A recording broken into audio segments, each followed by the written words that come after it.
பரிசுத்த வேதாகமம் புதிய ஏற்பாடு மத்தேயு அதிகாரம் 1.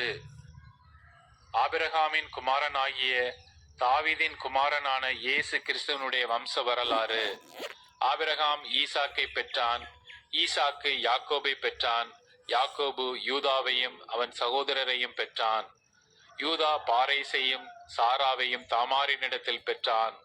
பாரேஸ் எஸ்ரோமை பெற்றான், எஸ்ரோம் ஆராமை பெற்றான், ஆராம் அம்மினதாபை பெற்றான், அம்மினதாப் நகசோனை பெற்றான், நகசோன் சல்மோனை பெற்றான், சல்மோன் போவாசை ராகாபினிடத்தில் பெற்றான், போவாஸ் ஓபேத்தை ரூத்தினிடத்தில் பெற்றான், ஓபேத் ஈசாயை பெற்றான், ஈசாய் தாவீது ராஜாவை பெற்றான், தாவீது உரியாவின் மனைவியாய் இருந்தவளிடத்தில் சாலமோனை பெற்றான், சாலமோன் ரெகேபயாமை பெற்றான், ரெகேபயாம் அபியாவை பெற்றான், அபியா ஆசாவை பெற்றான், ஆசா யோசபாத்தை பெற்றான், யோசபாத் யோராமை பெற்றான், யோராம் உசியாவை பெற்றான், உசியா யோதாமை பெற்றான், யோதாம் ஆகாஸை பெற்றான், ஆகாஸ் எசேக்கியாவை பெற்றான், எசேக்கியா மனாசேயை பெற்றான், மனாசே ஆமோனை பெற்றான், ஆமோன் யோசியாவை பெற்றான்.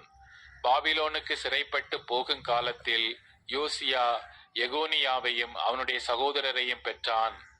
பாபிலோனுக்கு சிறைப்பட்டு போன பின்பு எகோனியா சலாத்தியேலை பெற்றான், சலாத்தியேல் சொரோபாபேலை பெற்றான், சொரோபாபேல் அபியூதை பெற்றான், அபியூத் எலியாக்கீமை பெற்றான், எலியாக்கீம் ஆசோரை பெற்றான், ஆசோர் சாதோக்கை பெற்றான், சாதோக்கு ஆக்கீமை பெற்றான், ஆக்கீம் எலியூதை பெற்றான், எலியூத் எலெயாசாரை பெற்றான், எலெயாசார் மாத்தானை பெற்றான், மாத்தான் யாக்கோபை பெற்றான், யாக்கோபு மரியாளுடைய புருஷனாகிய யோசேப்பை பெற்றான், அவளிடத்தில் கிறிஸ்து எனப்படுகிற இயேசு பிறந்தார்.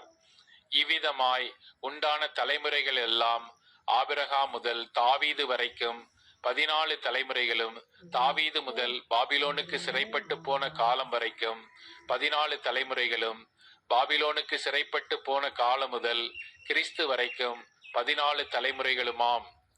இயேசு கிறிஸ்துவனுடைய ஜனனத்தின் விவரமாவது, அவருடைய தாயாராகிய மரியாள் யோசேப்புக்கு நியமிக்கப்பட்டிருக்கையில் அவர்கள் கூடி வரும் முன்னே அவள் பரிசுத்த ஆவியால் கர்ப்பவதி ஆனாள் என்று காணப்பட்டது. அவள் புருஷனாகிய யோசேப்பு நீதிமானாயிருந்து அவளை அவமானப்படுத்த மனதில்லாமல் இரகசியமாய் அவளை தள்ளிவிட யோசனையாயிருந்தான்.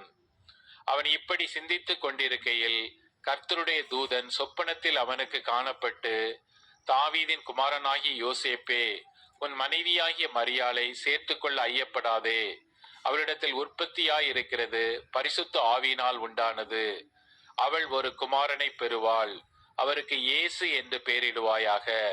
ஏனெனில் அவர் தமது ஜனங்களின் பாவங்களை நீக்கி அவர்களை இரட்சிப்பார் என்றான். தீர்க்க தரிசியின் மூலமாய் கர்த்தராலே உரைக்கப்பட்டது நிறைவேறும்படி இதெல்லாம் நடந்தது.